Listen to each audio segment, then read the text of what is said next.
It's the biggest financial asset outside of currencies.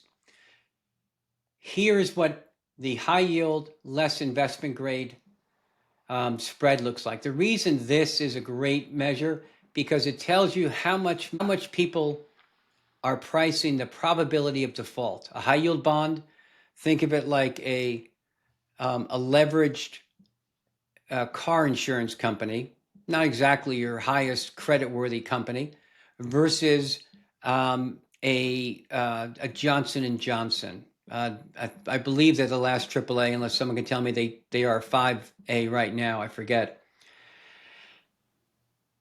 It's how much people are willing to pay or are paying for high yield over investment grade, or how much a high yield company has to pay to issue debt. And it's, Bill, you mentioned, statistically significant. This spread of 160 basis points is definitely in the bottom decile. In other words, even though bankruptcies are going up, people are still reaching for yield. Even at a 4% 10-year, people are reaching for yield. There is no dearth of demand for credit right now. No one's scared. So we can talk about VIX going up. We can talk about rotations and lofty premiums. But in the credit market, which is really where things go sideways, it is all clear right now. And then lastly, the reason why we think, and I think Bitcoin is going to continue to accrete interest and value is because it's not about the price of money. Friday does not matter a lick.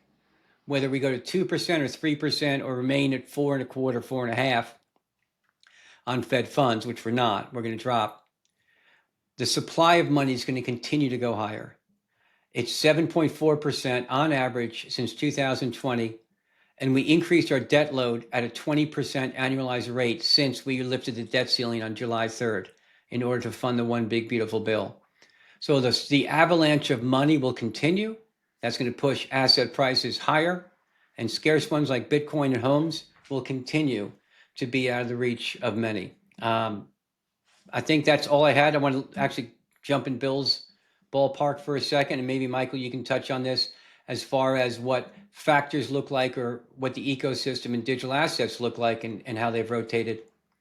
Full rotation in factors, which makes sense because factors are simply a representation of equities through another lens, and equities have rotated.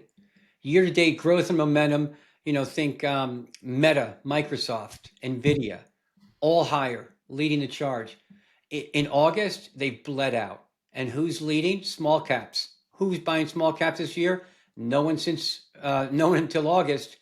And then low vol also still down 6.5% in the year, up 2% on the month.